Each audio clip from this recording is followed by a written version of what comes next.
All right, shalom and welcome to another Bible study that Yahweh has enjoined unto us here in this body of Yahshua. My name is Esaac ben Israel, and I'm the elder priest of the United Congregation of Israel, and I'm joined here with priest Mishael. Shalom, my brother. Shalom, elder. All right, so we have a question that actually is going to lead into some other things that we dealt with maybe a week or two ago. And it is a question about the parables and the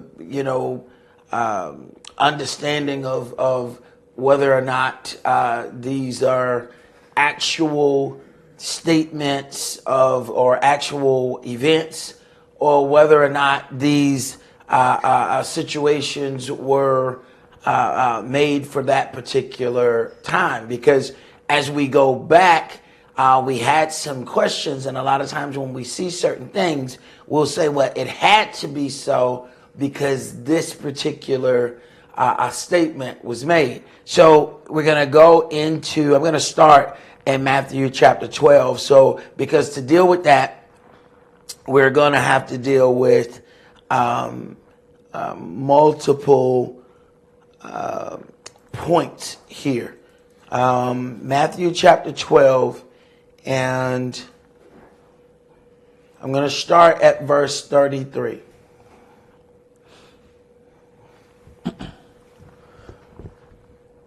Either make the tree good and its fruit good, or else make the tree corrupt and his fruit corrupt. For the tree is known by its fruit. Mm-hmm. O generation of vipers, how can you, being evil, speak good things? Mm-hmm. For out of the abundance of the heart, the mouth speaketh. Now, it's very interesting as you're getting into all of this. A lot of, because, we were asked a very, very interesting question about some of the things that Yahshua had spoken. And one of the aspects that we never consider is that he's talking to people who are actually trying to kill him. He is having a conversation with people who are trying to trip him up in his conversation.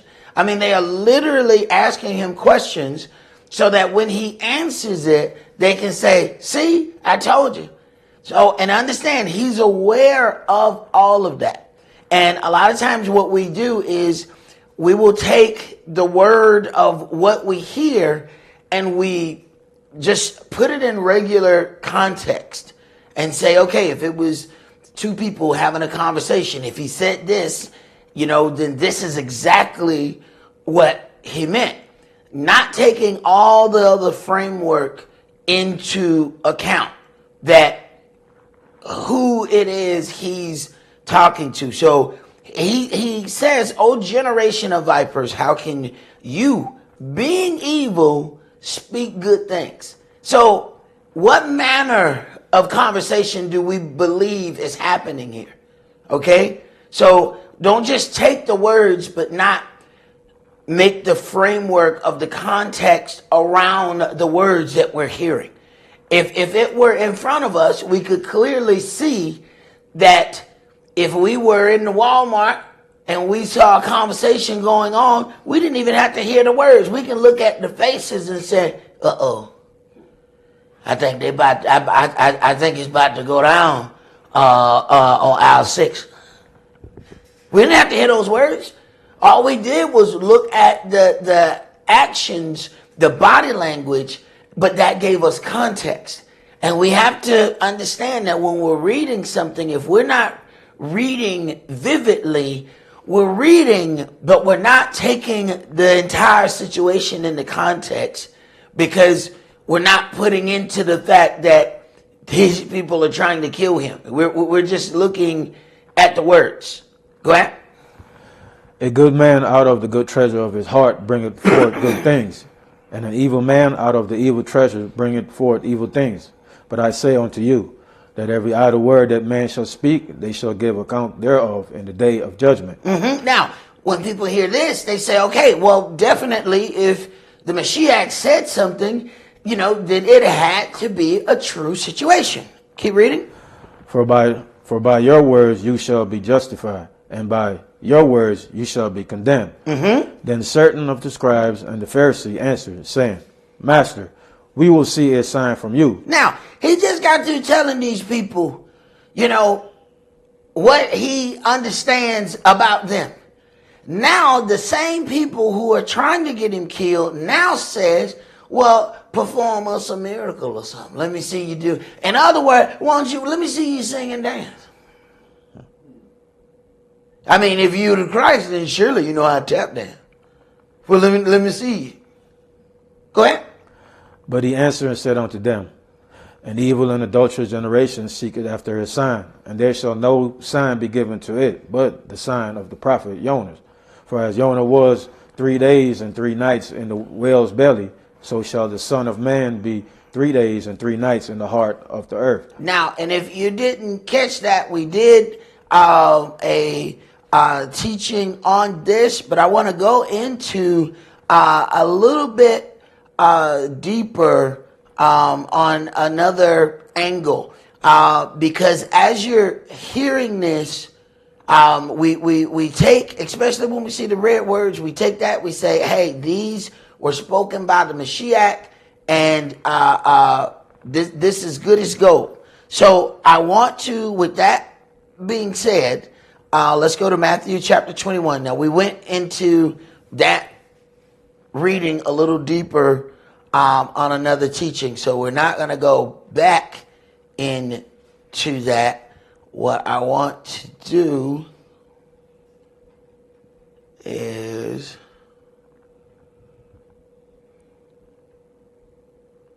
start Matthew chapter 21. I'll tell you what. No, let's go to Matthew chapter 13 first. Matthew 13.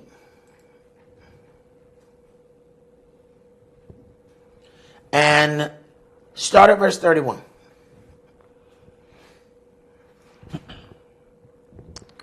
Another parable put he forth unto them, saying, the kingdom of heaven is like to a grain of mustard seed, which a man took and sowed in his field, which indeed is the least of all seeds. But when it is grown, it is the greatest among herbs, and becoming a tree, so that the birds of the air come and lodge in the branches thereof. Mm-hmm. Another parable spake he unto them, the kingdom of heaven is like unto leaven, which a woman took and hid in 3 measures of meal till the whole was leavened. All right, so he's using these parables. He's using one thing to explain another thing. So this is where sometimes some confusion can appear. Go ahead, keep reading. All these things spake Yeshua unto the multitude in parables, and without a parable spake he not unto them. Now, without a parable spake he not unto them. So why is he speaking in parables? Okay, when you get down to when we deal with a particular situation, we have a tendency to limit everything or every teaching that we get. If we say, this is what happened to the prophet, this happened here, this happened there, we will then take that, and everything has to fit every point of it before we will then say, okay, this is that. We have to ask ourselves, is that what he's doing? He says, in a parable, without a parable spake he not unto them. Keep reading. That it might be fulfilled which was spoken by the prophet, saying, I will open my mouth in parables. I will utter things which have been kept secret from the foundation of the world. Mm-hmm. Then Yeshua sent the multitude away and went into the house, and his disciples came unto him, saying, Declare unto us the parable of the tares of the field. Now, wait a minute.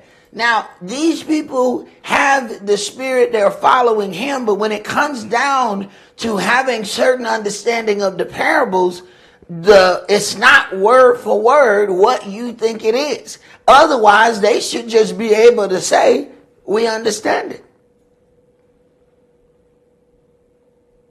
It is also written, it says, it is given unto them to understand, but he still is speaking to them in parables as well. They're hearing some of the parables, so they're like, hey, well, explain this to us. Go ahead. He answered and said unto them, He that soweth the good seed is the Son of Man. Wait a minute. So we have actors in the parable. He that sows the good seed is the Son of Man. Go ahead. The field is the world. Wait a minute. Now we have one thing that represents another thing. So when we're reading this writing, and he says, anytime he's speaking in parables. So then when we go back to some of these writings, how are we attributing those in our minds? Are we looking at something and says this represents that? Are we doing that? Or we're just taking that and say, this is what he said, this is all that it could have possibly meant. Now keep in mind, he has to have a conversation and speak some words that are going to still need to be relevant thousands of years later. So if I spoke something, or somebody decided that they wanted to speak something and give it to the masses, and they were saying, well, I'm gonna describe these pants. They call bell bottom. Now wait a minute. Now we would have a problem right now, because we were gonna be saying, now what a bell bottom? Because time has taken that away, just like our title, Afro-American. It only made sense when people had afros. You have any idea how problematic that would be if they say, hey, that's an Afro-American, and your kids say, Daddy, what the hell is an Afro? We got a problem. It no longer relates. So he has to do something and make this relate so that it won't get to a point where it's all of a sudden now unrelatable. Keep that in mind. Go ahead. The good seed are the children of the kingdom, but the tares are the children of the wicked one. The enemy that sowed them is the devil. The harvest is the end of the world, and the reapers are the angels. Now, why didn't he just say that? Why didn't he just give the story with, instead of tares, say the children of the wicked one? Instead of he who sowed the good seed, just say the Son of Man. That's a question that we have to ask. Keep going. As therefore the tares are gathered and burned in the fire, so shall it be in the end of this world. The Son of Man shall send forth his angels, and they shall gather out of his kingdom all things that offend, and them which do lawlessness, and shall cast them into a furnace of fire. There shall be wailing and gnashing of teeth. Then shall the righteous shine forth as the sun in the kingdom of their Father. Who has ears to hear, let him hear. Wait a minute. Now we have something. He who has ears to hear, let him hear. Can you hear the parable and be able to attribute that in the part of your life where it fits? Because understand, you may have a situation that's not exactly like this. Will you be able to take that, look at your situation and say, okay, I understand? So he's doing this for a reason.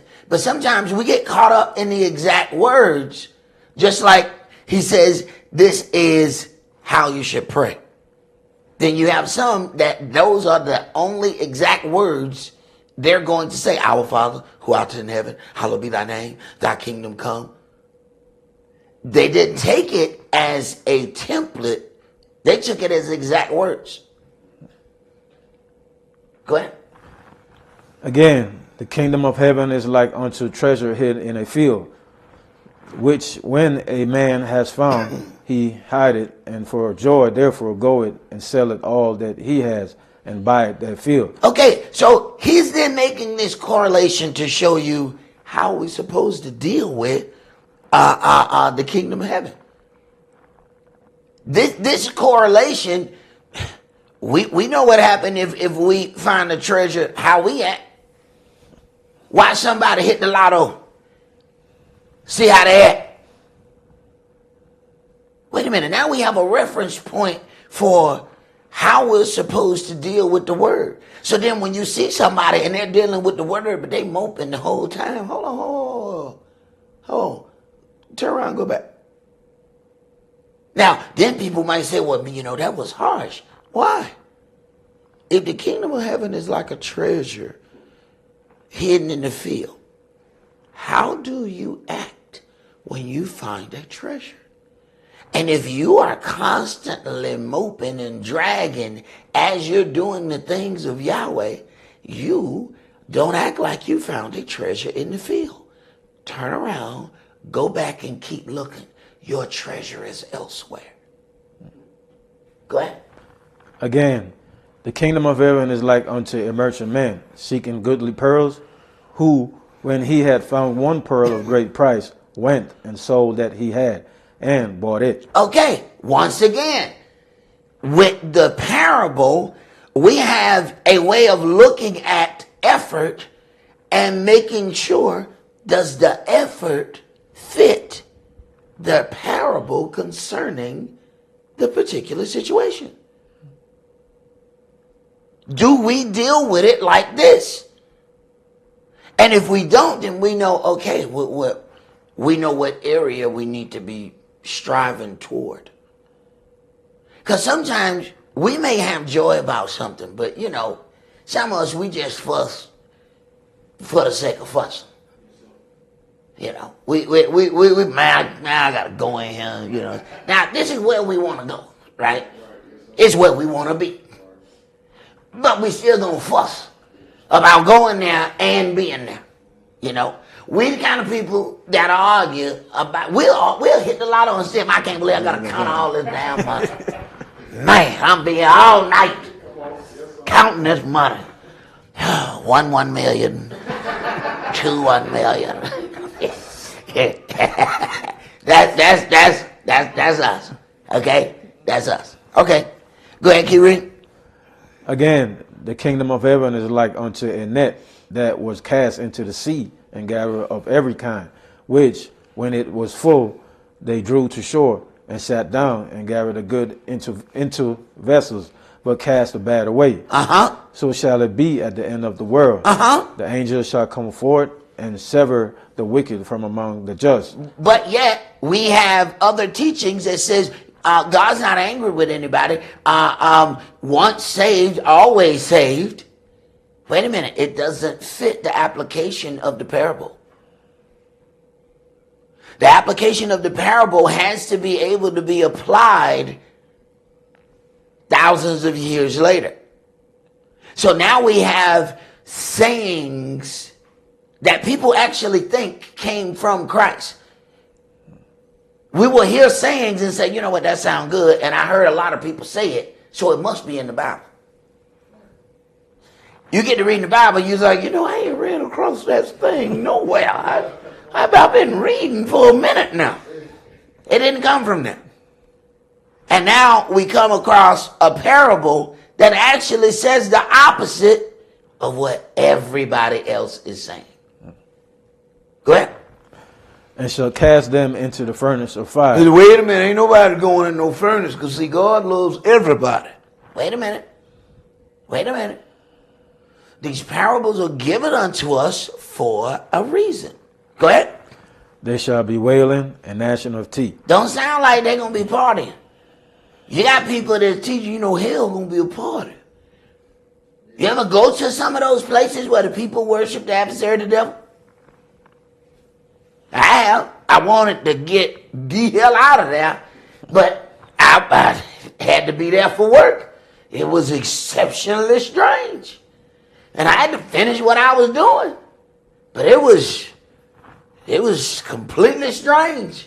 But they had their own thought process of what that was. And it wasn't wailing and gnashing of teeth. They was doing the electric slide in their hell. Go ahead.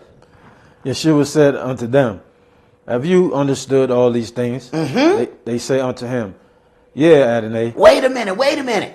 He's asking them, do you comprehend? Sometimes, we have a comprehension problem. We can hear but not comprehend. See, so when he asks, do you understand? What is your comprehension level here? I know you heard me with your ear, but do you understand? I can go and speak poetry in front of, the children's class.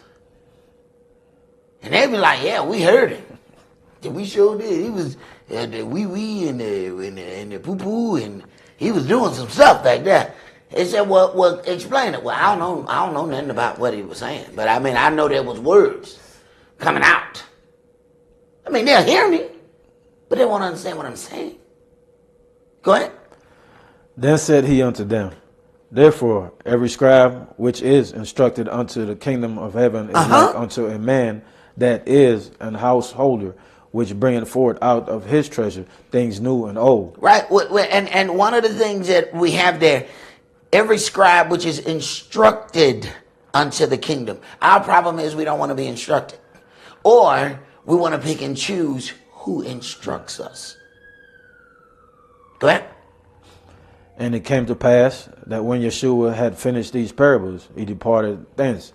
And when he was come into his own country, he taught them in their synagogue, insomuch that they were astonished, and said, whence has this man this wisdom and these mighty works? Now, they're not offended because what he's doing is false. They're offended because they know him. They said, we can't figure out how you do this. So they're offended. Now, if you went to some grandiose college and you had some letters of accommodation, some degrees, then maybe we would accept what you're saying. But we can't accept what you're saying. We're offended that you know these things, but you regular like us. It's amazing the things that we get offended by. They're offended because he's a regular individual speaking very high spiritual things. They have a problem. Go ahead. Is not this the carpenter's son? Is not his mother called Mary? Don't we know your mama, man? Hold on, man. Don't we know that you the carpenter's son? Don't we know your mama and your dad and your brother and your sister? And now you're going to come over here saying all of these great things. We have a problem. Go ahead. And his brethren, Jacob and Joseph, I said that right, and Simeon and Yehudas. Right. So then why is Mary portrayed as a perpetual virgin? She got the baby. She's still a virgin. Now, then more. Because, a baby had to come out of there. Okay? Then we got Mo. She's still a virgin. Now she's still a virgin. And 2,000 years later, Christ's still a baby. Still got the woman and the baby. But we know from going over other things, these are individuals who worshipped a female deity, and then Mary was given in place for those areas where they worshipped those female gods. Go ahead.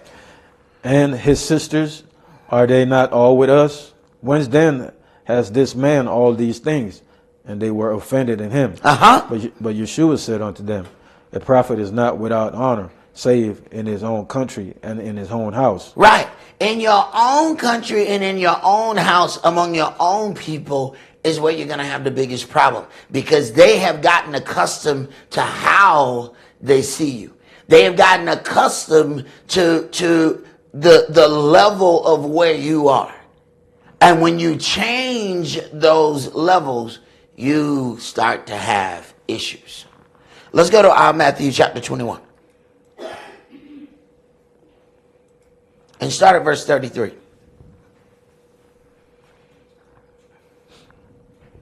Hear another parable. There was a certain householder which planted a vineyard, and hedged it around about, and digged a winepress in it, and built a tower, and let it out to husbandmen, and went into a far country. Mm-hmm. And when the time of the fruit drew near, he sent his servants to the husbandmen, that they might receive the fruits of it. And the husbandman took his servants, and beat one, and killed another, and stoned another. Mm-hmm. Again, he sent other servants more than the first, and they did unto them likewise.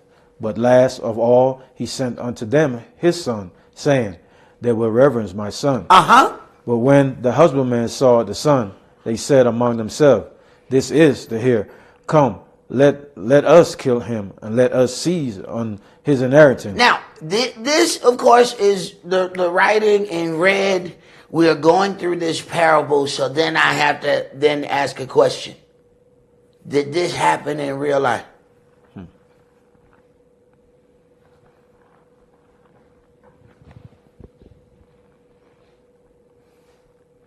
Is this a real life situation?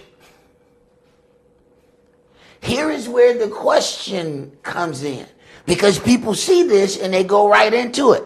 I want to read, first of all, we've purposely read a few parables before I read the definition of a parable. The definition of a parable says usually a short, fictitious story that illustrates a moral attitude or a religious principle. Instead of the actual indications of the event, he's dealing with the moral teaching as a whole, while we are fixating on individual points. See, we didn't even ask the definition of a parable. We say, oh, there's parables. Okay. He's trying to teach the concept. So, when we start dealing with this, these events have not happened. They will. But they haven't yet.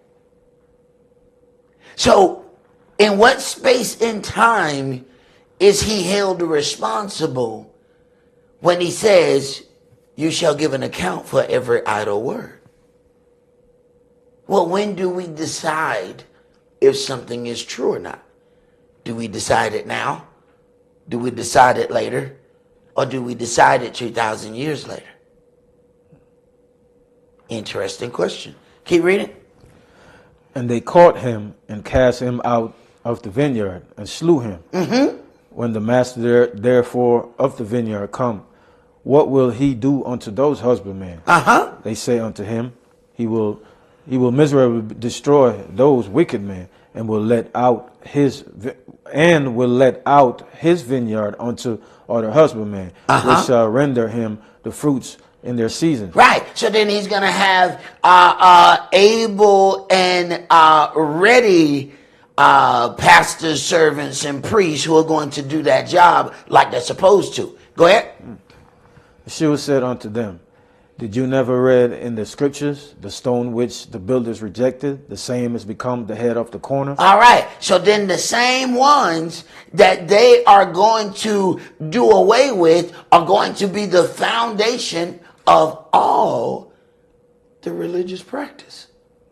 Go ahead. This is the master's doing, and it is marvelous in our eyes. Therefore say I unto you, the kingdom of Elohim shall be taken from you, and given to a nation, bringing forth the fruits thereof. And whosoever shall fall on this stone shall be broken, but on whomsoever it shall fall, it will grind him to powder. Mm-hmm. And when the chief priests and Pharisees had heard his parable, they perceived that he spoke of them. Wait a minute. They didn't ask, hey man, is this a true story? Wait a minute. they perceived. No, he talking about us. They were able to read in between the lines of how he's talking and said, wait a minute. We must be the miserable people who get cut off. And then he's lending his vineyard out to somebody else. So it ain't happened yet. They're still standing there. Mm-hmm.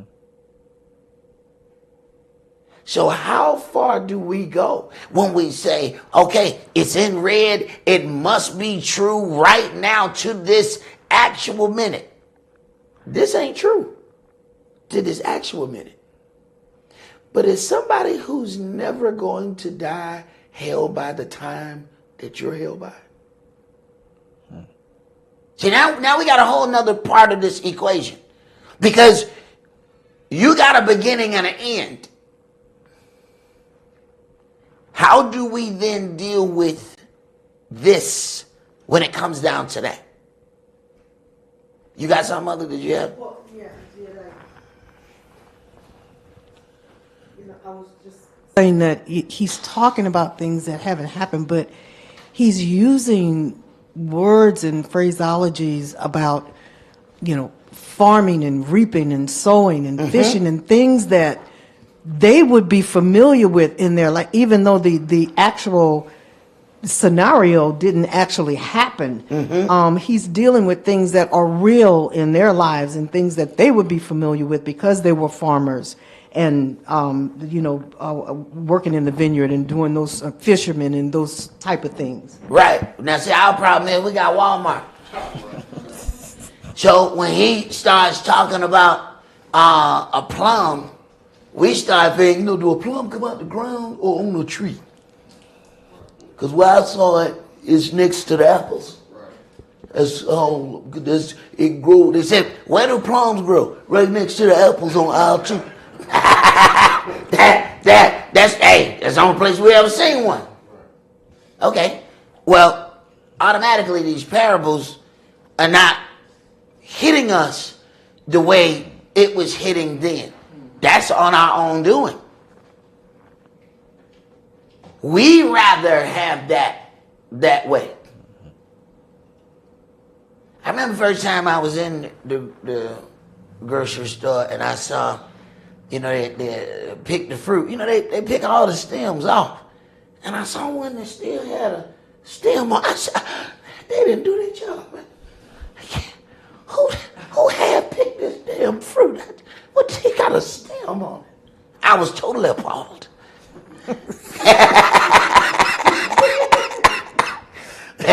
Then later on you find out, oh my goodness, I'm tripping. Right, this came off a tree. But because everything else had been cleanly sanitized, and you see this one that still had the stem look a little long, what's happening here? There's something wrong with this fruit. It's got a stick on it. Right. Go ahead. Verse 46. But when they sought to lay hands on him, they feared the multitude because they took him for a prophet. That's it. All right. Where are we? Let's do now. I want to go back. The definition of a parable says usually a short fictitious story that illustrates a moral attitude or religious principle. I needed to go and read one more thing. Fictitious, of, relating to, or characteristic of fiction. Other words, imaginary. So all these times that we've gone to the parables, are we catching the point of the parable? Or are we trying to break down each and every line and saying, well, this part must be over here, and then this part must be over here? Did you get the purpose of the teaching? Or are we getting lost? Did we, can't see the forest because of all these doggone trees? I would see the forest if somebody could move all these damn trees. Like, man, I'm trying to get to the forest. So to get to the forest, you want people to come and move the trees out the way. Right? There's something seriously wrong with that situation right there. Well, where were we just now? What chapter? 13. What chapter? Matthew 13? Yeah. No. That was 21? 21, yeah. All right, go to 24. Matthew 24. And I want you to start at verse 32. Now, why this one should be very interesting right now? Because the people who are posing as Israel, they use this a lot. All right? The people who are pretending and bombing the whole world. So, the situation in Gaza has now gone somewhere else. They bombing other people, because they said, they going to meet to have a ceasefire. And then, so they bombed the place where they were going to meet. Right. But you said you were supposed to be meeting with the people to have a ceasefire. But I guess it would be hard to meet if you, bomb the people who you supposed to be meeting.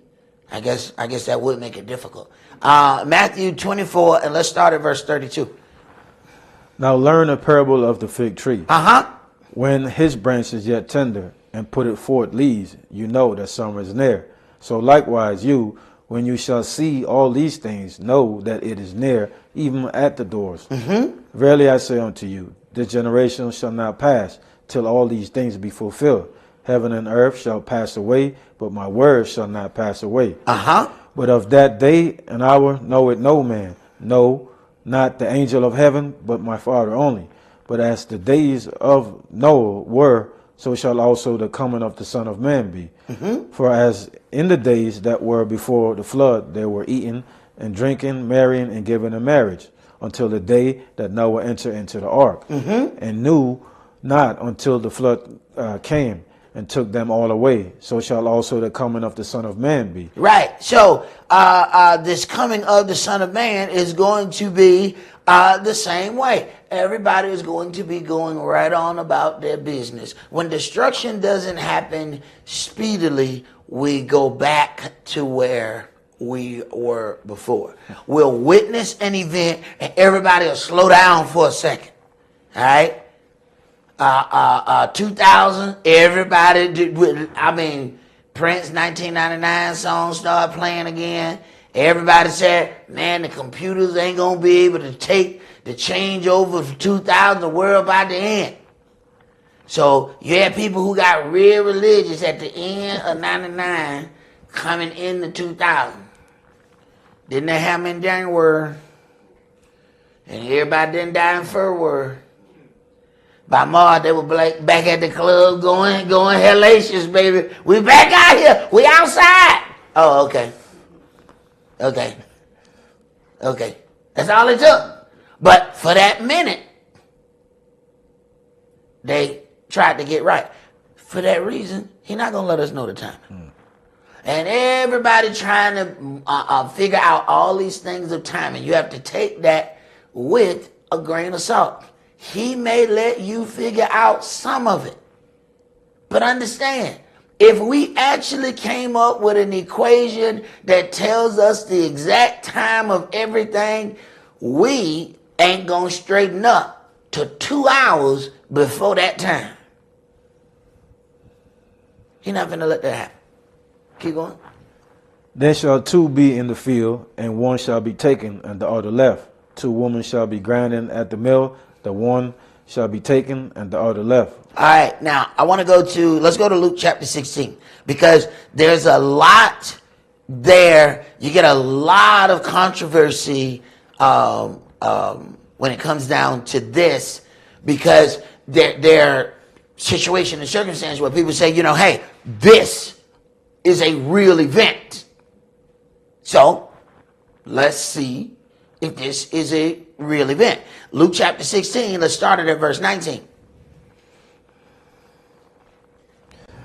There was a certain rich man, which was clothed in purple and fine linen, and fared sumptuously every day. And there was a certain beggar named Lazarus, which was laid at his gate, full of sores. Now we said, wait a minute. We know a Lazarus that he brought back from the dead. So this must be 100% true story. Go ahead. And desiring to be fed with the crumbs which fell from the rich man's table. Moreover, the dogs came and licked his sores. And it came to pass that the beggar died, and was carried by the angel into Abraham's bosom. The rich man also died, and was buried.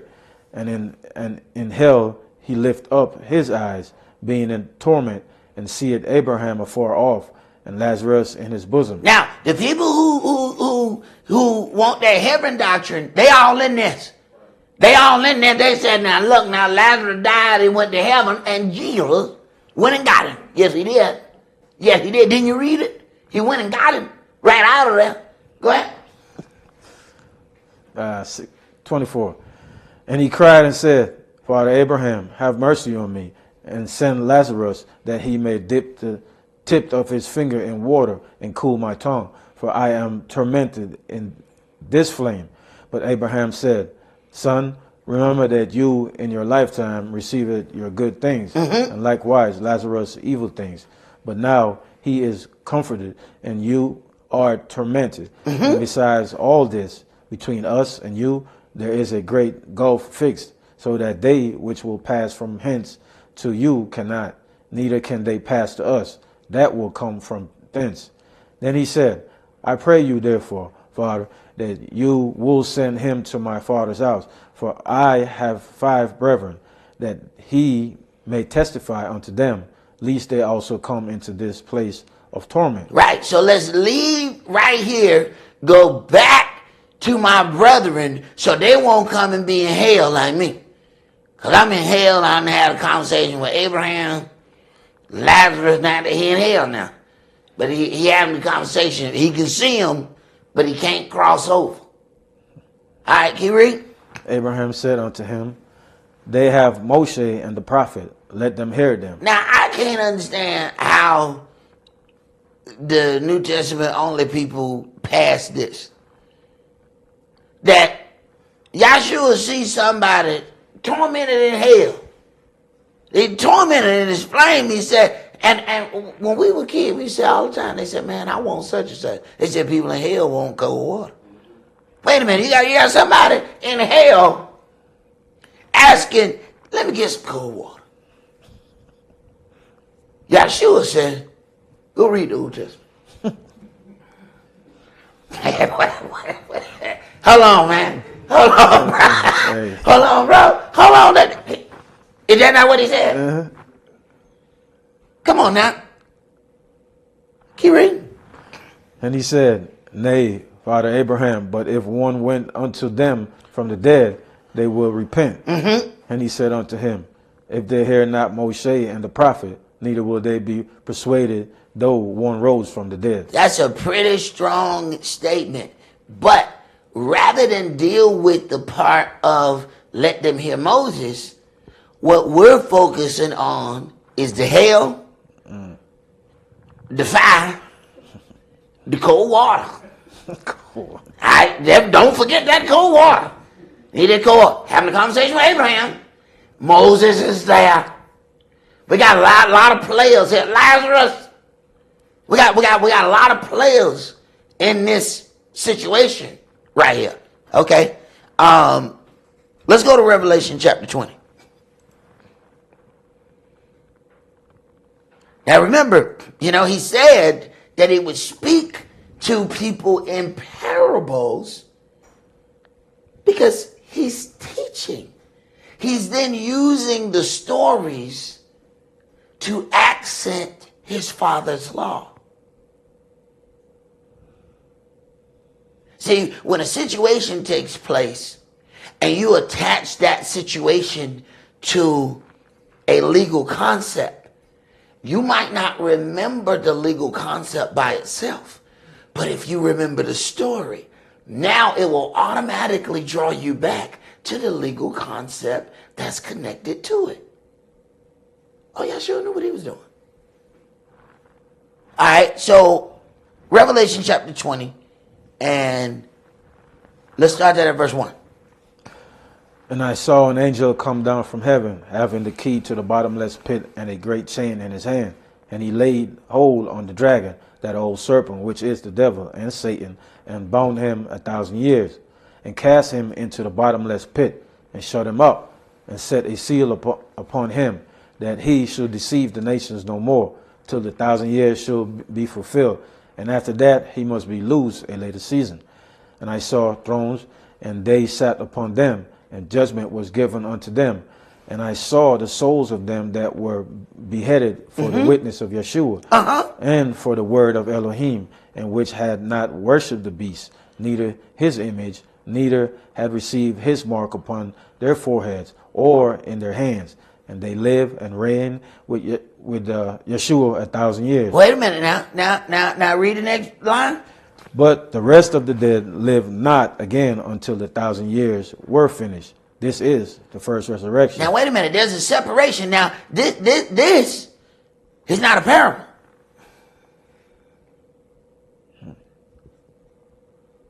This is not a parable. So now we have a situation where there's a separation between the living and the dead. What he says, our Elohim is not the Elohim of the dead, but the Elohim of the living. In that parable, you had dead and alive having conversations between the lake of fire and the place of peace, going back and forth. Now, was he given an entire picture of this event from beginning to end and put it all within that parable? Because now we have a problem. We have a space of time in between the resurrections. Keep reading. Blessed and holy is he that has part in the first resurrection. On such the second death hath no power, but they shall be priests of Elohim and of the anointed, and shall reign with him 1,000 years. And when the 1,000 years are expired, Satan shall be loosed out of his prison, and shall go out to deceive the nations which are in the four quarters of the earth, Gog and Magog, to gather them together to battle, the number of whom is as the sand of the sea. And they went up on the breadth of the earth, and compassed the camp of the saints about in beloved city, and fire came down from Elohim out of heaven and devoured them. And the devil that deceived them was cast into the lake of fire and brimstone, where the beast and the false prophet are, and shall be tormented day and night forever and ever. And I saw a great white throne, and him that sat on it, from whose face the earth and the heaven fled away, and there was found no place for them. And I saw the dead, small and great, stand before Elohim, and the books were opened, and another book was opened, which is the book of life. And the dead were judged out of those things which were written in the books, according to their works. All right, now understand what part of the parable we're in right now. Okay, now go back to the parable. He said, remember now, in your days you received good things, and Lazarus received bad things. But now he receives good things, and you are tormented. Understand which part of the actual event he's dealing with. But because we have it all in the parable right by each other, we don't understand that these things are separated. We got 1,000 years in between these two events. But the parable puts it all together. But remember, what is a parable? A fictitious story meant to teach a religious concept. He doesn't have to have actual people for what he's illustrating. Now we see the event that he's illustrating. Okay, keep reading. And the sea gave up the dead which were in it. Wait a minute. The sea gave it up. Now the dead out of the earth are now being presented for judgment. Now, understand, there was a whole 1,000 years that they didn't even understand that life was going on. But in the parable, they're having a conversation. Abraham is having a conversation. Let me tell you, those that's getting thrown in the lake of fire, he ain't have no conversation with Abraham. You ain't no problem. You ain't have no conversation there, man. You ain't got to worry. You ain't gonna have to worry about that.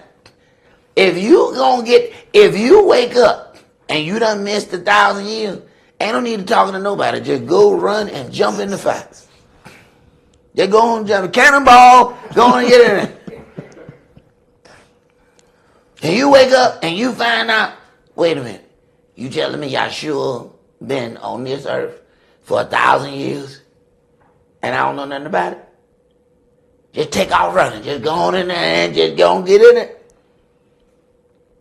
But see, the parable puts all that together. He's giving you all of this together so that you will understand a great chunk of this story. Keep reading. And death and the grave deliver up the dead which were in them. Wait a minute. They just now being brought up for resurrection. Wait a minute. They're not having the conversation in the fire. They're not having the conversation in the fire. They're being brought up. Now, two things were mentioned in the other part. It said hell, but then it described the lake of fire. Hell is the grave, is burial. Lake of fire is everlasting punishment. Two totally different things. How much time is he dealing with within this parable? We take it and we look at it, okay, if it started at 414, it's over at 419. We don't understand that 3,000 years worth of stuff he's talking about right there. Wow. Look, he ain't got time to keep fooling around with you. Look, he got somewhere to be. Got somewhere to go. So these teachings got to come out. Keep going. And they were judged every man according to their works, and death and hell were cast into the lake of fire. All right, so as he's saying they were judged according to their works, that's exactly what he was telling the rich man. Remember in your life how you fared. Here it is. It's right here. But if you're dealing with each actual part of the parable and you're focusing on that, you're missing the other part. You ever, man, my kids do this to me, and it really makes me mad. They turn on the TV and they put that doggone writing on at the bottom, and the words keep going across the screen. Now, I understand when they watching their little funny movies. You know, they like to watch that stuff. You know, I appreciated a good kung fu movie. And we didn't have no words. You know what I'm saying? We enjoyed a good kung fu movie. You know, we didn't expect the lips to go with the words. I am going to punish you. We was fine with that. These children had to have the words going across. So they got a little fancy thing on TV. Boom, turn it on. So the words go across. All right. They don't ever turn it off. So now it's a regular English thing. I understand English. But I keep finding myself reading the damn words. Now I missed the doggone movie because I've been reading it. So I had to get hey, one of y'all come turn these words off. I done missed the whole movie. But I read it. Okay. Sometimes you can focus too much on a point and you miss the picture. Somebody told me that one time. Let's keep it going. All right, let's go to Revelation chapter 21.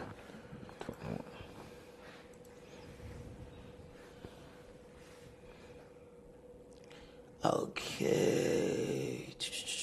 Revelation 21, start at verse 1. And I saw a new heaven and a new earth, for the first heaven and the first earth were passed away, and there was no more sea. And I, Johannes, saw the holy city, New Jerusalem, coming down from Elohim out of heaven, prepared as a bride adorned for her husband. And I heard a great voice out of heaven saying, Behold, the tabernacle of Elohim is with man, Uh-huh. and he will dwell with them, and they shall be his people, and Elohim himself shall be with them, and be their Elohim. And Elohim shall wipe away all tears from their eyes, and there shall be no more death, neither sorrow nor crying, neither shall there be any more pain. For the former things are passed away. And he that sat upon the throne said, Behold, I make all things new. And he said unto me, Write, for these words are true and faithful. And he said unto me, It is done. I am Alpha and Omega, the beginning and the end. I will give unto him that is a thirst of the foundation of the water of life freely. The fountain of the water of life freely. Now, we as we're looking at this, we're dealing with the ending part of this righteousness picture. So as Yahshua was giving a lot of these instances, he's pushing a lot of that together so we can understand, this whole portion of the story. But there's a lot of space in between there. Keep going.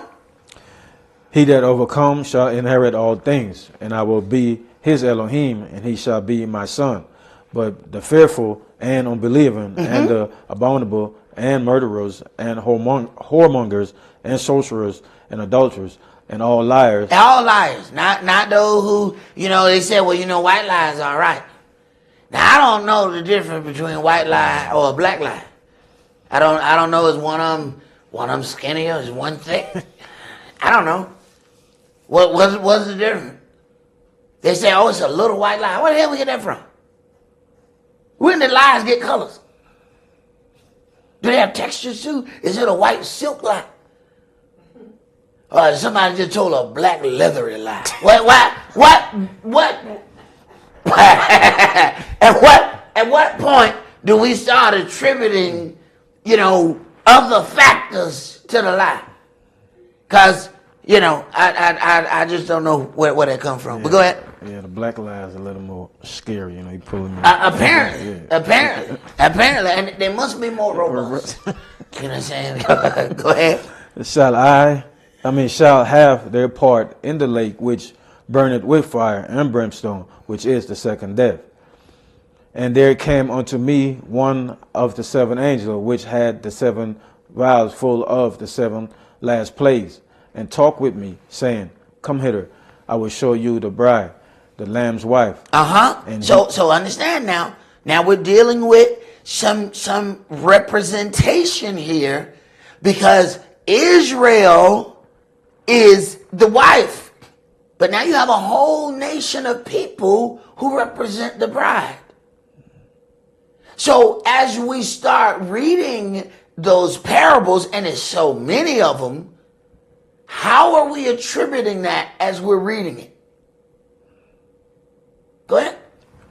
And he carried me away in the spirit to a great and high mountain, and showed me the great city, the holy Jerusalem, descending out of heaven from Elohim, having the glory of Elohim, and her light was like unto a stone most precious, even like jasper stone, clear as crystal, and had a wall great and high, and had 12 gates, and at the gates 12 angels, and the names written thereon, which are the names of the 12 tribes of the children of Israel. Now, this is clearly in the New Testament, all right?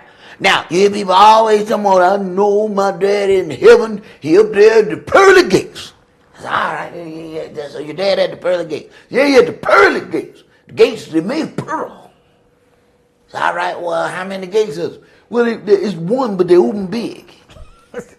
What? Man, how many gates we just read? 12 gates. Okay.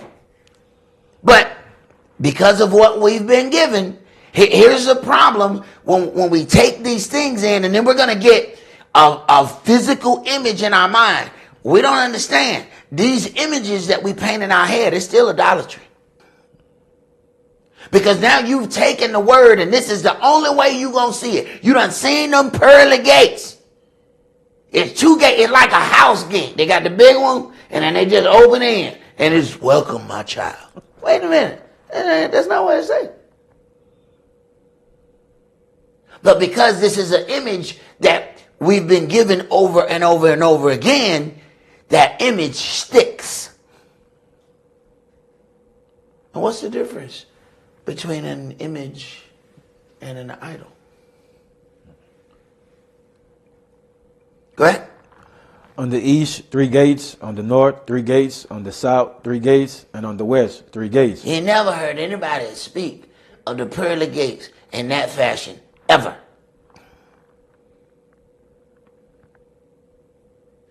Go ahead. And the wall of the city had 12 foundations, and in them the names of the 12 apostles of the Lamb. And he that talked with me had a golden reed to measure the city, and the gates thereof, and the wall thereof.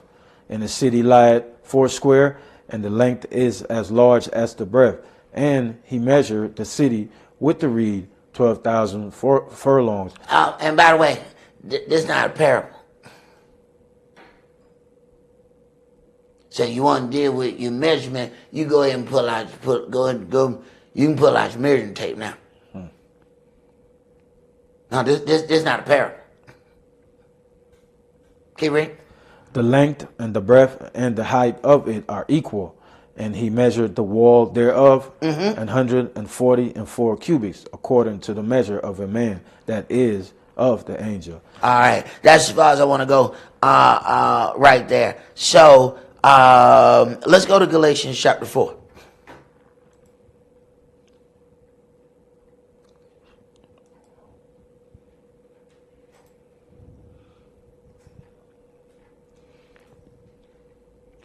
Galatians chapter 4, and I want you to start at verse 21. Tell me, you that desire to be under the law, do you not hear the law? For it is written that Abraham had 2 sons, the one by a bondmaid, the other by a free woman. But he who was of the bondwoman was born after the flesh. But he of the free woman was by the promise. Which things are an allegory. For these are the 2 covenants, the one from the Mount Sinai, which gendereth to bondage. What does that mean? Which is Agar. All right. So when we deal with this, which things are an allegory, for these are 2 covenants. The one from Mount Sinai, which leads or deals with bondage, which is Hagar. Okay. Now, question: what is an allegory? Let's read the definition. An allegory: the expression by means of symbolic, fictional figures and actions of truth or generalizations about human existence. Also, a symbolic representation. Okay, so now their lives symbolize some things greater than their own life. And we think everything that we go through, is all about us. Because why else would it be about anything else than about us? Because aren't we the center of the universe?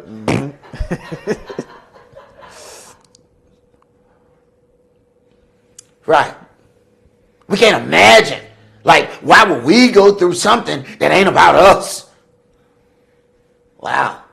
So, their whole life is representing some things that has nothing to do with their life. It has something to do with the entire plight of Israel. Look at that. Now, here we go with allegories, parables, but we still trying to break down each syllable and each word and try to make each part of that and figure out where it is. This is how you stare at the forest and miss the trees. Okay. It says, for these things which are an allegory, for these are two covenants. All right. Keep reading, verse 25. For this Agar is Mount Sinai in Arabia, and answereth to Jerusalem, which now is and is in bondage with her children. But Jerusalem, which is above, is free, which is the mother of us all. Wait a minute. So Jerusalem going to go through stages of bondage, but still is going to be free and be over those of the children of the bondmaid or the children of the flesh. Wait a minute. There's a lot going on right here. Go ahead. For it is written, rejoice, you barren that bearest not. Break forth and cry, you that travailest not. For the desolate has many more children than she which has an husband. Now we, brethren, as Esaac was, are the children of promise. But as then he that was born after the flesh persecuted him that was born after the spirit, even so it is now. Nevertheless, what said the scripture? Cast out the bondwoman and her son, for the son of the bondwoman shall not be heir with the son of the free woman. Now it says one of them, it says, for this Agar, which is Mount Sinai in Arabia. He said, throw out that Arabian. Boy, you can't make this stuff up. He said, get rid of that Arabian.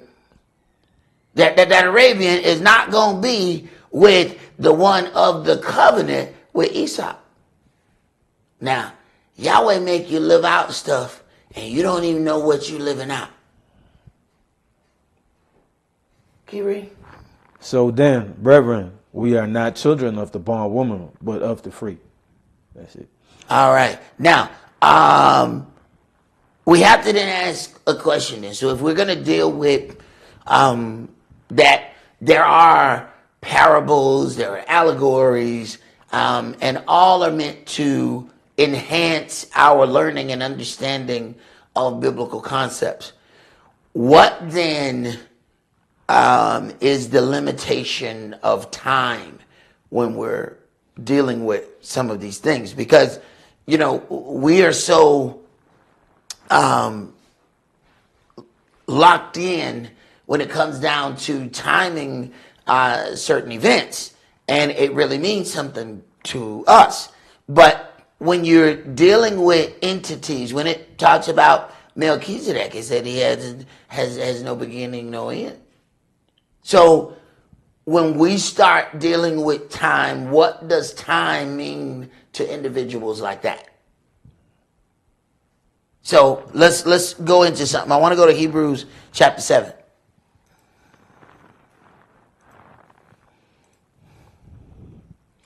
Hebrews chapter 7 and start at verse 1. For this Melchizedek, king of Salem, priest of the Most High, Elohim, who met Abraham returning from the slaughter of the kings and blessed them, to whom also Abraham gave a tenth part of all, for his being by interpretation king of righteousness, and after that also king of Salem, which is king of peace, without father, without mother, without descent, having neither beginning of days nor end of life, but made like unto the Son of Elohim, abided a priest continually. Now consider how great this man was, unto whom even the patriarch Abraham gave the tenth of the spoils. And verily, they that are of the sons of Levi, who received the office of the priesthood, have a commandment to take tithes of the people according to the law, that is, of their brethren, though they come out of the loins of Abraham. All right, what verse you at? 6 okay. now. I'm on okay. 6 here. All right. But he whose descent is not counted from them received tithe of Abraham and blessed him that had the promise. And without all contradiction, the less is blessed of the better. And here man that died received tithes, but there he received them, of whom it is witness that he liveth. And as I may so say, Levi also, who received tithes, paid tithes in Abraham. For he was yet in the loins of his father when Melchizedek met him. Now, You have to understand how deep this is. And a lot of times when we're dealing with something and we're going to deal with the application of it, where is the limit that Yahweh has with the application of his creation?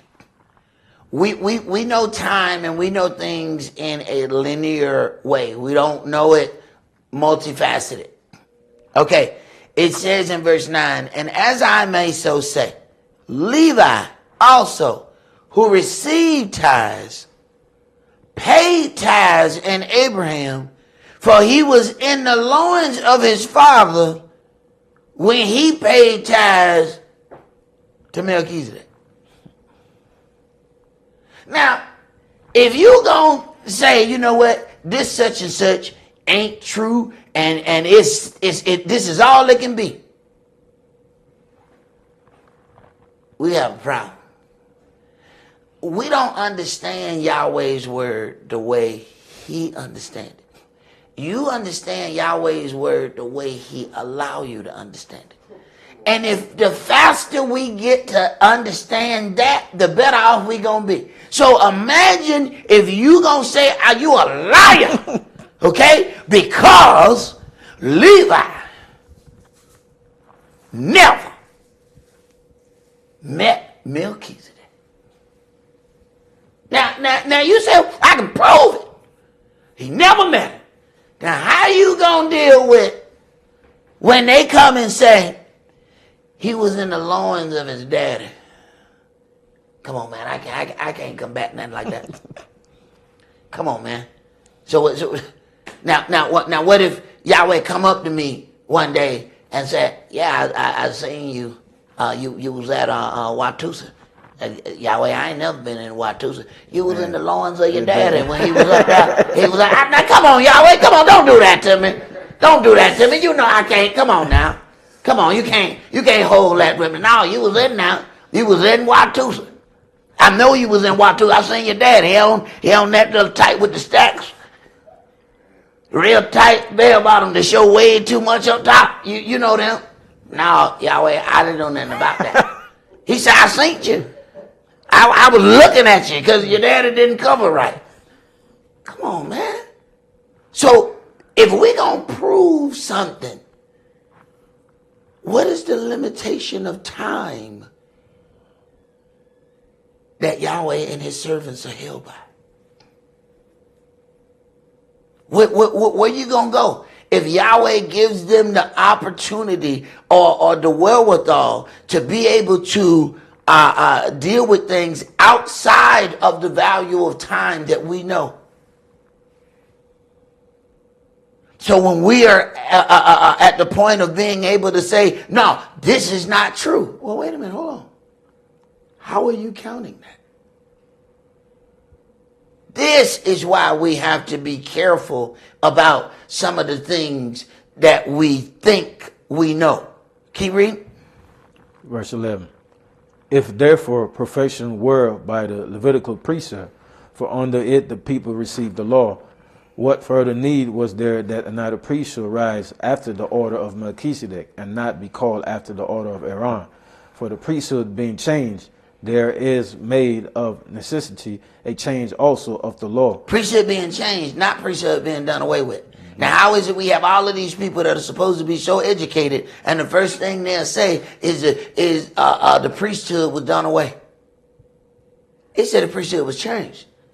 Yahshua is our high priest. How you gonna have a priesthood that was done away with, but you got a high priest? Come on, man. This don't even make any sense. Go ahead. For he of whom these things are spoken pertaining to another tribe, of which no man give attendance at the altar. For it is evident that our Adonai sprang out of Yehuda, of which tribe Moshe spake nothing concerning priesthood. And it is yet far more evident, for that after the similitude of Melchizedek there ariseth another priest, who is made not after the law of a carnal commandment, but after the power of an endless life. For he testified, you are a priest forever after the order of Melchizedek. For there is verily a disannulling of the commandment doing before of the weakness and unprofitableness thereof. 19. For the law made nothing perfect, but the bringing in of a better hope did, by which we draw near unto Elohim. And in such, and in as much as not without an oath he was made priest. For those priests were made without an oath, but this with an oath by him that said unto him, the Adonai swear and will not repent. You are a priest forever after the order of Melchizedek, by so much as Yeshua made a surety of a better testament. And they truly were many priests, because they were not suffered to continue by reason of death. But this man, because he continued ever, has an unchangeable priesthood. Wait a minute. So now we have a high priest who has an unchangeable priesthood. It is amazing to me that people can read this and still say the priesthood was done away with. It is absolutely amazing to me how we end up getting to that. Verse 26, for such an high priest became us, who is holy, harmless, undefiled, separate from sinners, and made higher than the heavens. How do we get the priesthood was done away?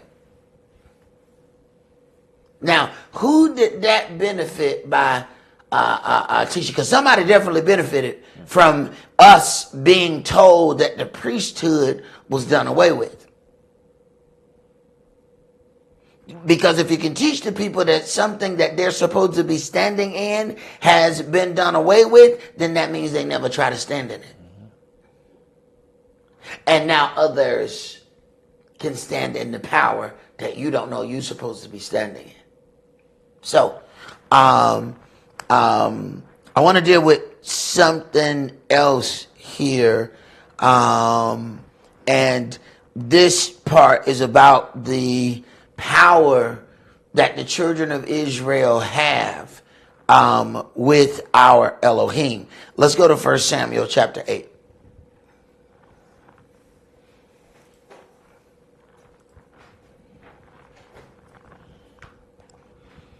First Samuel chapter 8, and we're going to start that at verse 1. And it came to pass, when Samuel was old, that he made his sons judges over Israel. Now the name of his firstborn was Joel, and the name of his second, Abiah. They were judges in Beersheba.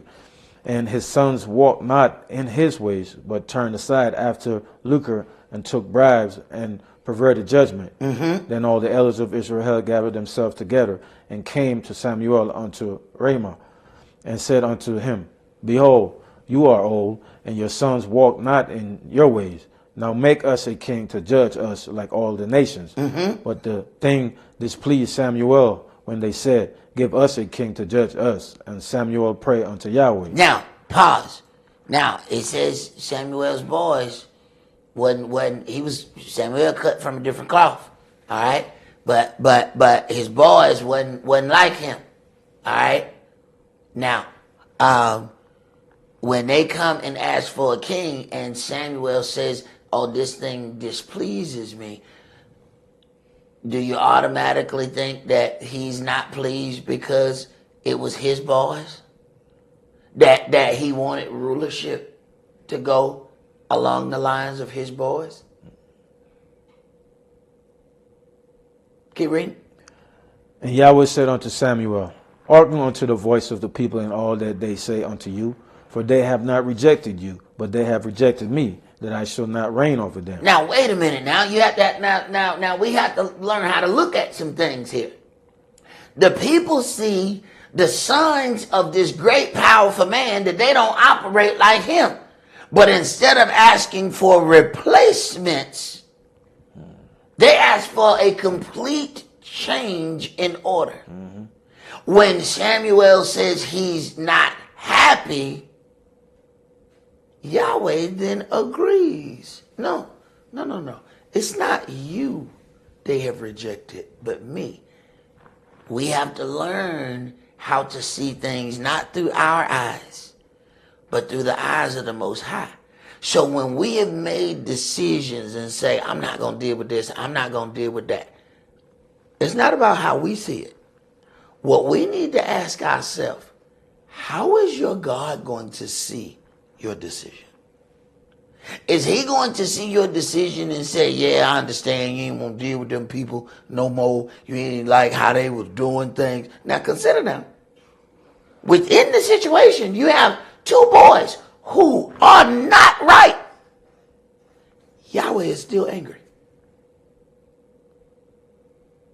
That is Israel. Because people will look at this and say, I'm justified to feel this way. What do you need to see to make you feel justified in your decision? Keep reading.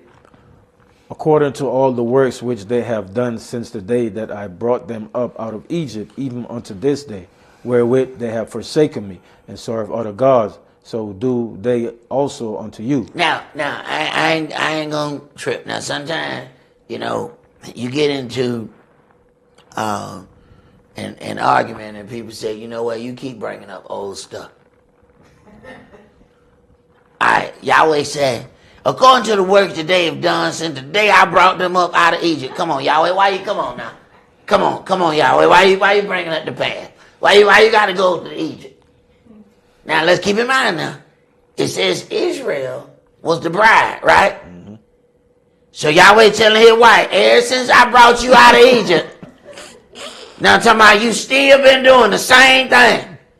Over there tripping with Keisha and them, I'll see you. Okay, all right, go ahead. Now therefore hearken unto their voice, howbeit yet protest solemnly. Wait a minute. The power we have with Yahweh. He does not agree with their desire, but they're still his people. They have the fabric of Yahweh going through them. They are made of him. And they say collectively, be careful what we ask for collectively. Collectively, give us a king. Say, all right, this is what they say they want.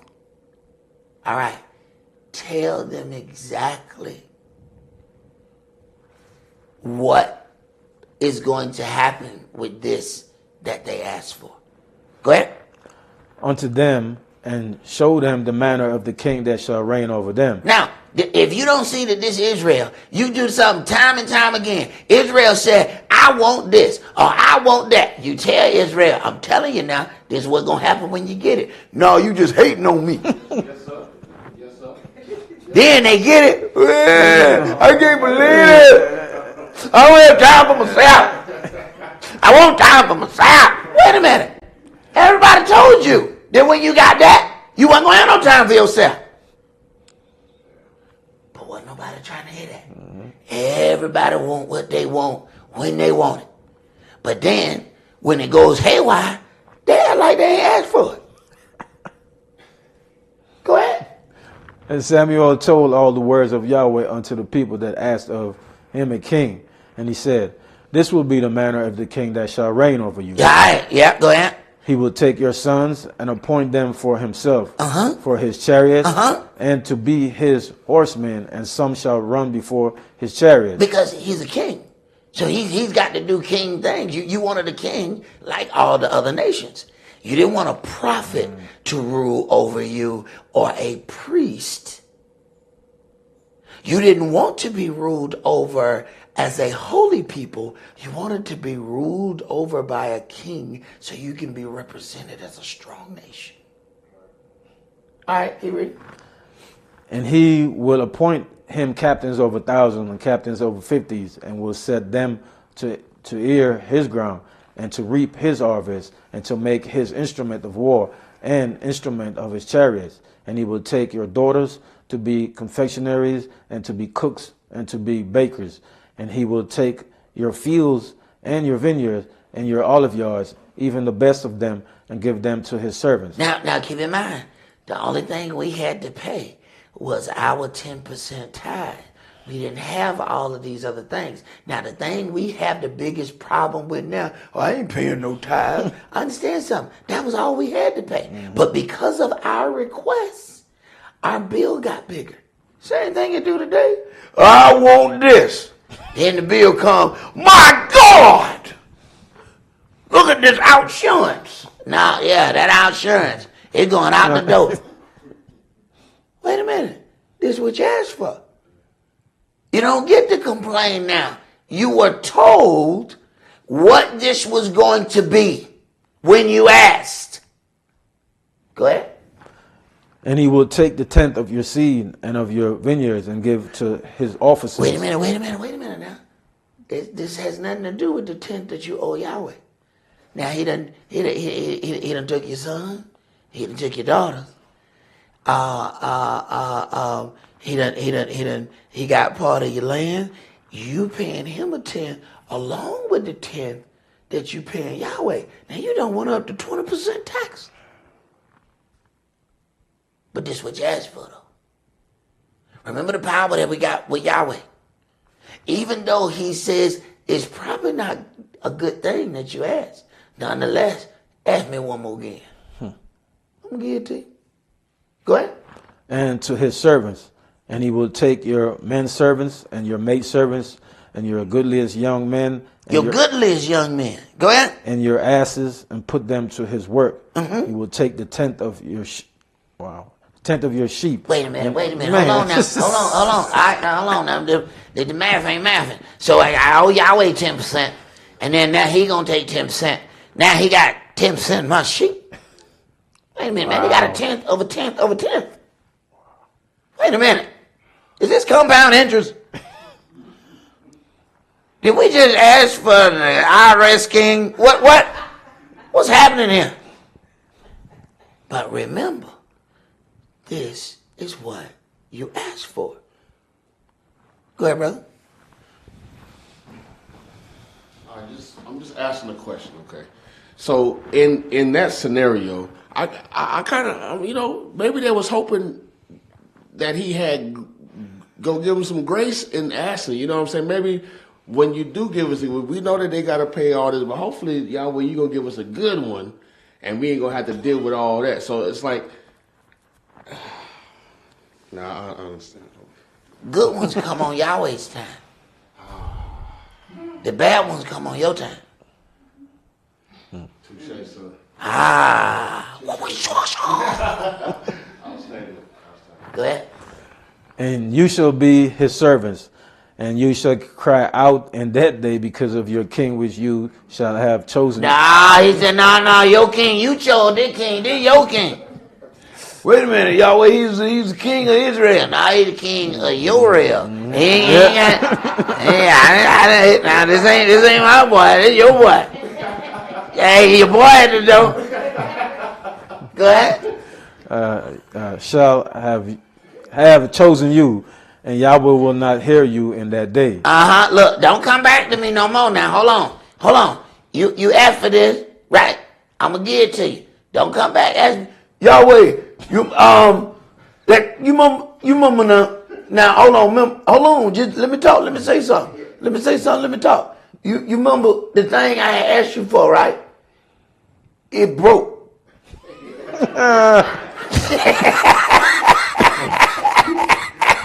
Hey,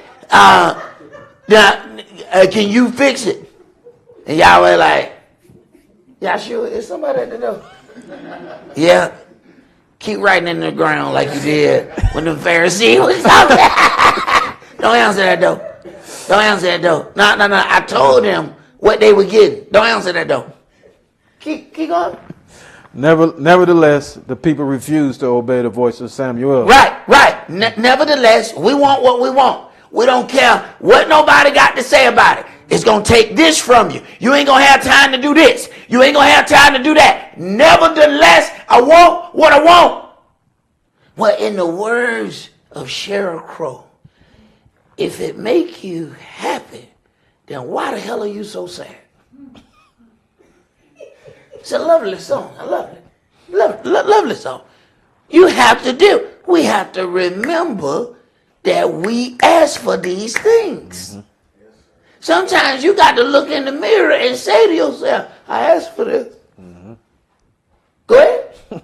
And they said, Nay, but we will have a king over us. Nay. Hey, don't nobody want to hear none of your logic. I'm telling you now. Don't come over here with none of your logic. I'm telling you, I want what I want, and I want it now. Now don't come over here with none of that because nobody want to hear it. Okay.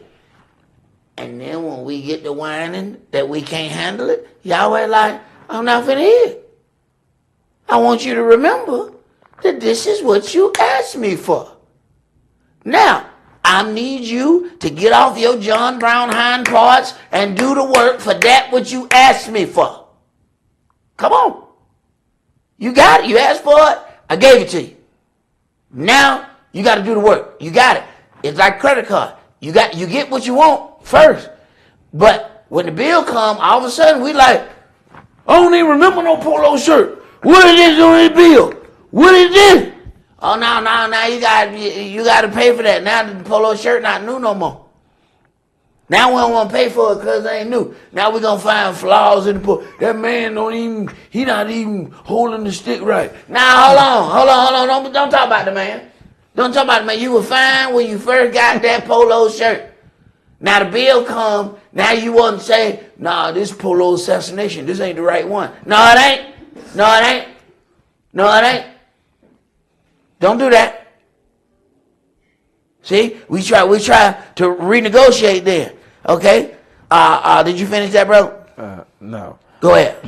That we also may be like all nations, and that our kings may judge us and go out before us. Right. We're looking at everybody else. See, this is our issue. We're not looking at how much we're going to have to deal with. We're looking at, I want to look like all the rest of the people. I want to keep up with the Joneses. Go ahead. And fight our battles. And Samuel heard all the words of the people, and he rehearsed them in the ears of Yahweh. And Yahweh said to Samuel, hearken unto their voices, and make them a king. Go ahead and give them what they asked for.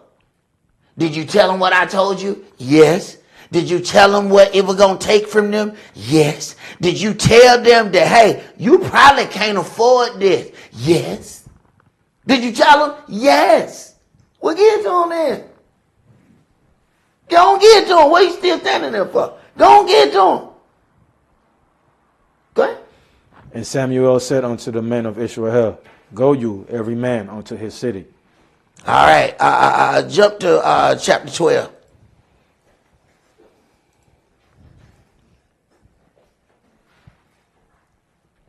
And start at verse 1, and then we're going to jump down. Okay. And Samuel said unto all Israel, behold, I have hearkened unto your voices and all that you said unto me, and have made a king over you. And now, behold, the king walketh before you, and I am old and gray-headed, and behold, my sons are with you, and I have walked before you from my childhood unto this day. Now, keep in mind now, the children of Israel asked for a king. What they got was a king out of Yahweh's anger. The next king was a king after Yahweh's own heart. See, we don't consider now. See, we just want, well, Yahweh, I just want some companionship. I said, all right, I'm going to give you a companion. I'm going to give you Scruffy right here. There goes Scruffy. I'm going to give you Scruffy. There you go. Okay. All right. Go ahead. Behold, here I am, witness against me before Yahweh, and before his anointed. Whose ox have I taken? It's a shame that the leaders of Israel have to say this over and over. Because Israel is a strange group of people. The same folk who won't bring nothing but 99 cents and put in the bucket would be the same one that said, I bought this. I bought this. He had to say, all right, whose ox have I taken? Go ahead. Or whose ass have I taken? Or whom have I defrauded? Whom have I defrauded? Go ahead. Whom have I oppressed? Or of whose hand have I received any bribe or to blind mine eyes therewith, and I will restore it to you. Come on, present your cause. Anybody that said that I have done any of these things, present it before me, and I'll go ahead and take care of the bill. We ain't even got to worry about it to be a real. Come on over here and present it. Go ahead. And they said, you have not defrauded us, nor oppressed us, neither has you taken aught of any man's hand. And he said unto them, Yahweh is witness against you, and his anointed is witness this day, that you have not found aught in my hand. And they answered, he is witness. And Samuel said unto the people, it is Yahweh that advanced Moshe and Aaron, and that brought your fathers up out of the land of Egypt. Now therefore stand still, that I may reason with you before Yahweh of all the righteous acts of Yahweh, which he did to you and to your fathers. When Jacob was come out into Egypt, and your fathers cried unto Yahweh, then Yahweh sent Moshe and Aaron, which brought forth your fathers out of Egypt, and made them dwell in this place. And when they forgot Yahweh their Elohim, he sold them into the hand of Sisera, and captain of the host of Hazar, and into the hand of the Philistines, and into the hand of the king of Moab, and they fought against them. Now understand all these captivities. So if you get confused as to how Yahweh punishes the true children of Israel, we ain't read about a gas chamber yet.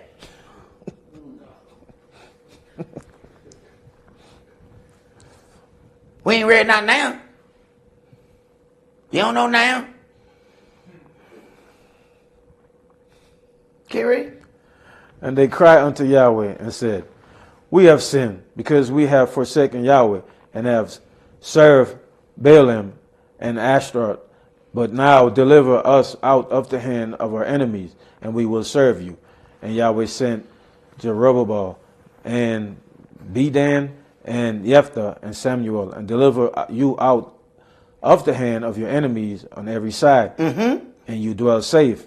And when you saw that Nahash, the king of the children of Ammon, came against you, you said unto me, nay, but a king shall reign over us, when Yahweh your Elohim was your king. Okay, now we're starting to see Yahweh said, whoa. I'm your king. You want another king? See, sometimes we don't know what we're asking. And because we're trying to get what it is we want, we don't really see the shoes that we're stepping on while we're getting it. So here it is, the king gave you a king. Oh, okay. All right, well, that's what you want? But pause.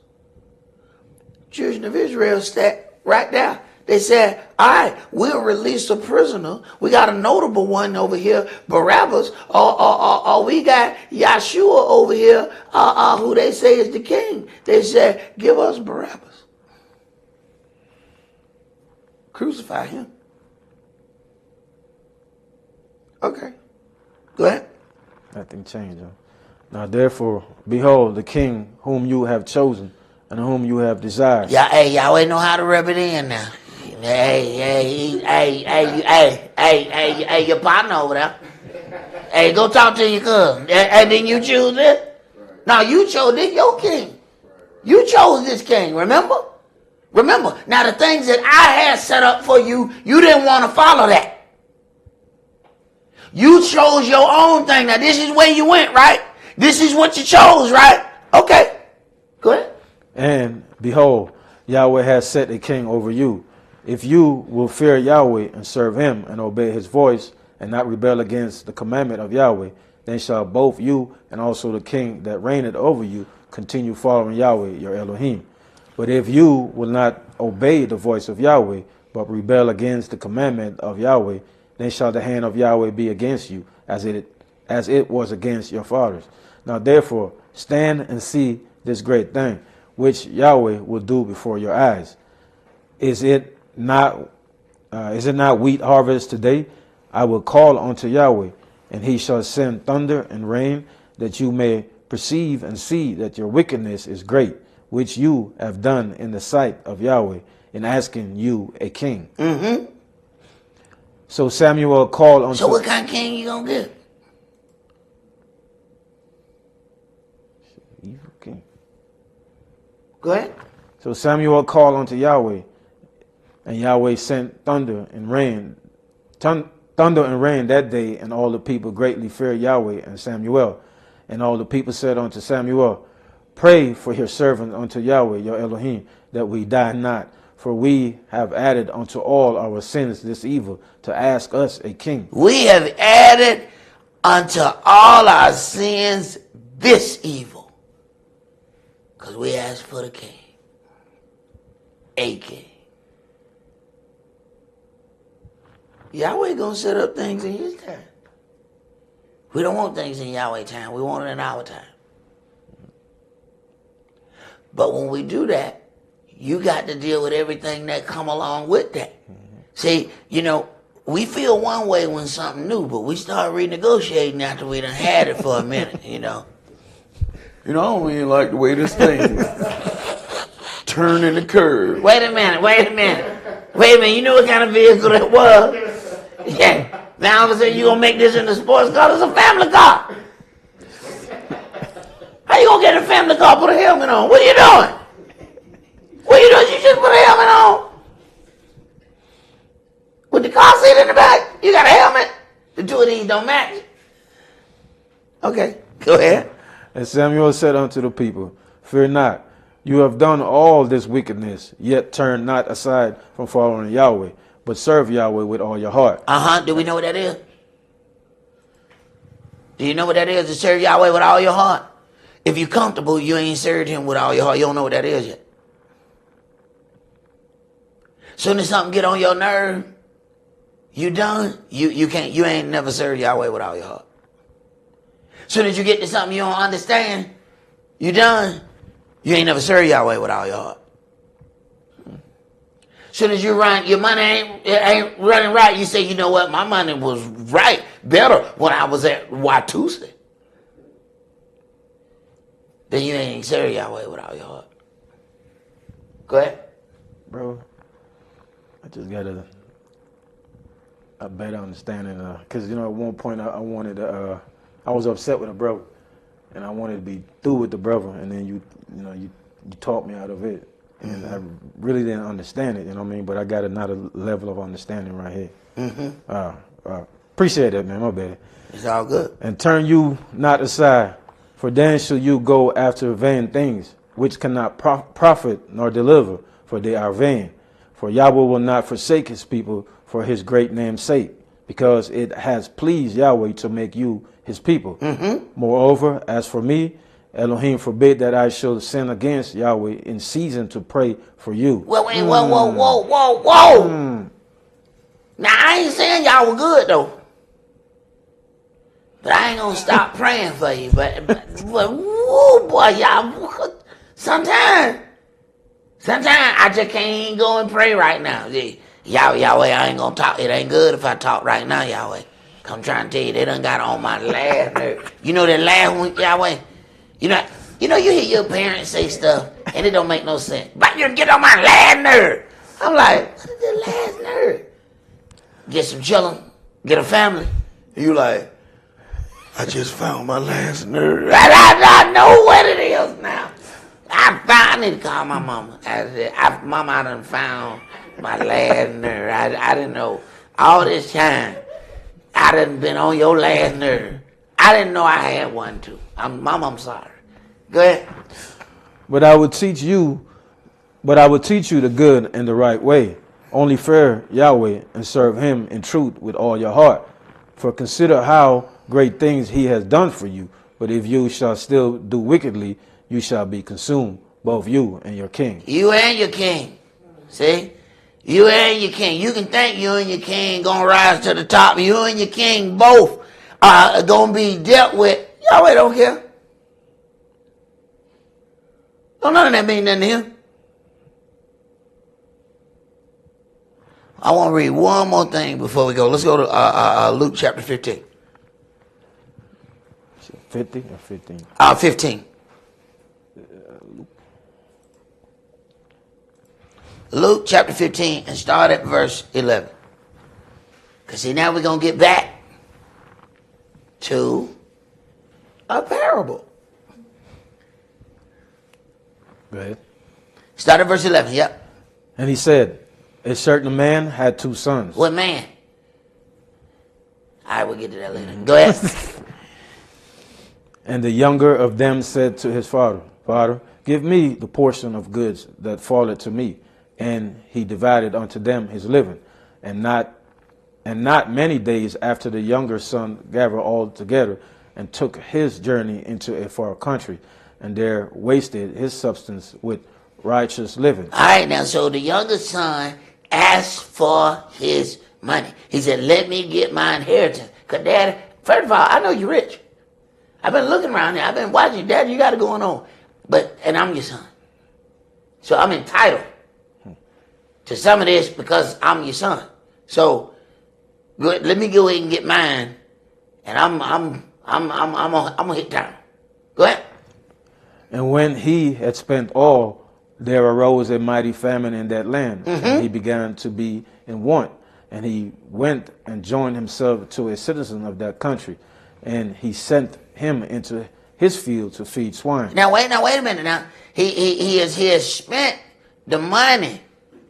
All right, he got the money. He done blew the money. I mean, he done part. I mean, he ball till you fall. He fell. Okay, all right, that's what he did.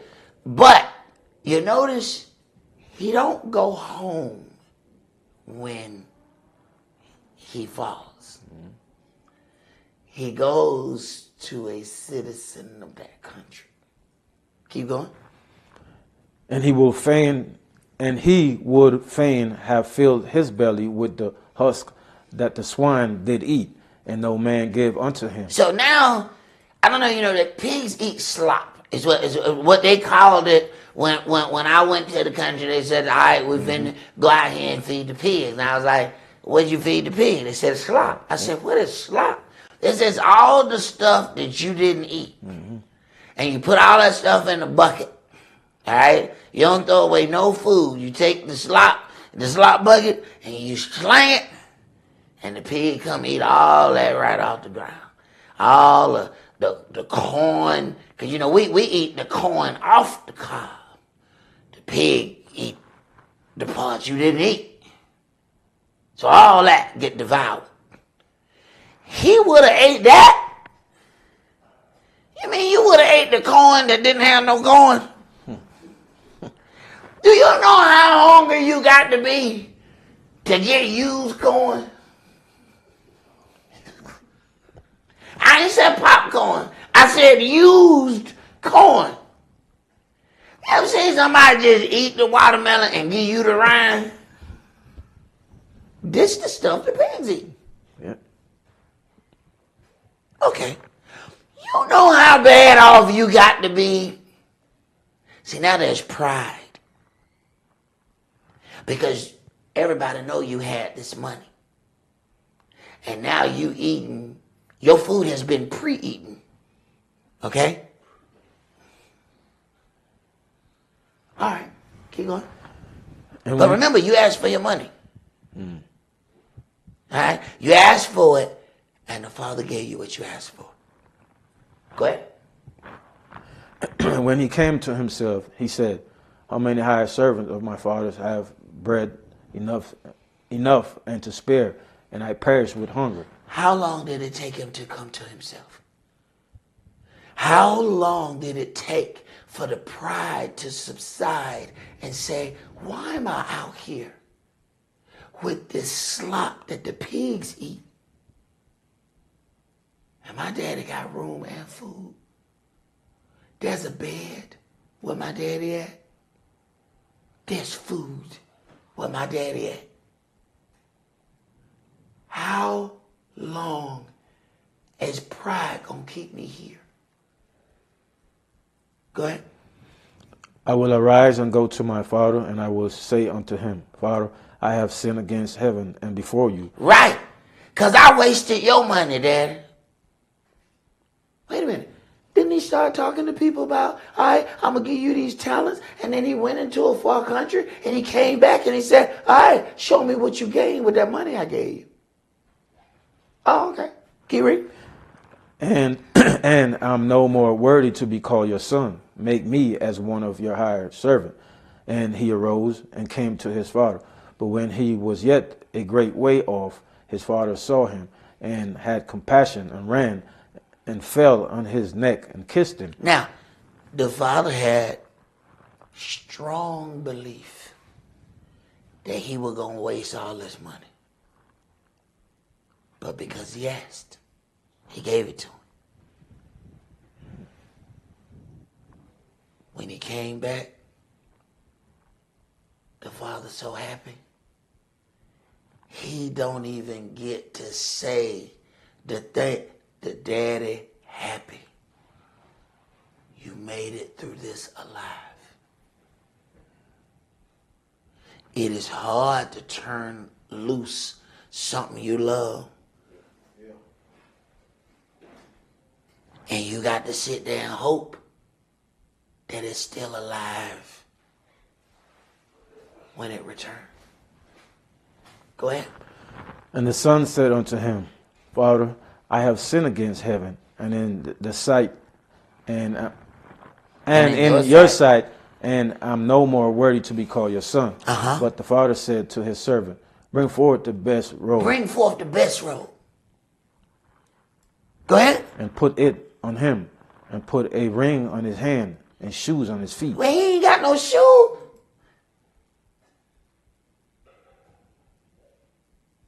Go ahead. And bring hither the fat calf and kill it, and let us eat and be merry. Man, look at he been on a vegetable diet. He about to have meat right now. He was a no fooditarian. It's different. It's not like a vegetarian. It's different when you have nothing. No fooditarian. Go ahead. For this my son was dead and is alive again. Wait a minute. My son has been resurrected. So wait a minute.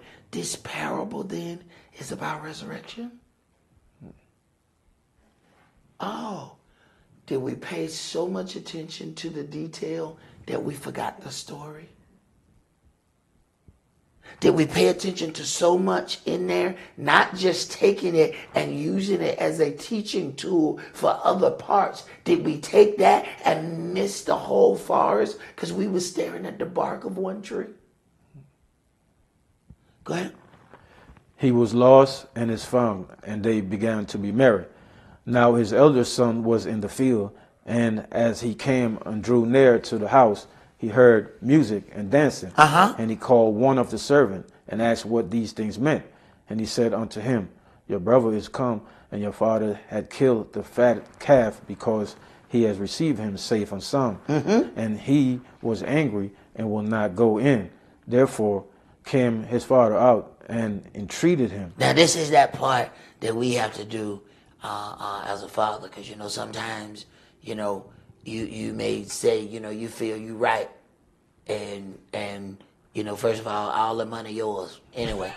All right, everything in there. You see a TV right there, boy, that's mine. Hey boy, you see the dough? You see the flow? Boy, the flow mine. But he has a loyal son that has been there all that time. The father can't get caught up in what is all he is. He has to still humble himself and go to his son. Keep reading. And he answering said to his father, Lo, these many years do I serve you, neither transgress I at any time your commandment. Neither transgress I at any time. Everything you asked me to do, Dad, I did it.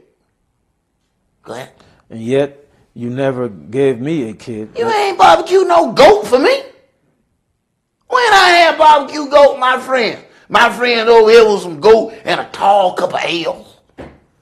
He ain't did it for me. And I've been working. Go ahead. That I might make merry with my friends. But as soon as this your son was come, which has devoured the living with harlots, you has killed for him a fat calf. Wait a minute now. He ain't seen him where he was. See, word on them streets. Yep. Word on them streets. Everybody know he was at Watusa. Go ahead. And he said unto him, Son, you art ever with me, and all that I have is yours. It was meet that we shall make merry, and be glad. Uh-huh. For this your brother was dead and is alive again, and was lost and is found. Your brother has been resurrected. It was fitting that we throw a party for your resurrected brother. Don't worry about my belongings. They all are yours. He understands that he didn't transgress. But what are we focusing on? Everything there now belongs to this son. The other one already got his inheritance and wasted it. He owns everything, but he's worried about barbecue goat and some beer.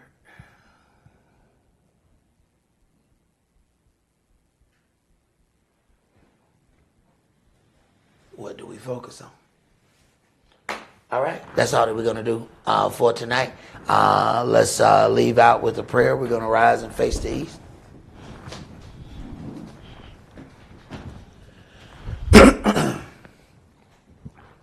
Abba Father, Most High Covenant Elohim of Abraham, Isaac, and Yaakov. Abba Father, we thank you for giving us another opportunity to read out of your legacy. We thank you, Father, for every question that is put forth, that we can go into those things and it allows us to grow as we also help others grow. It is a wonderful thing to be a servant of yours, Abba Father, and we pray that you would continually allow us to be your servants and to grow in the word.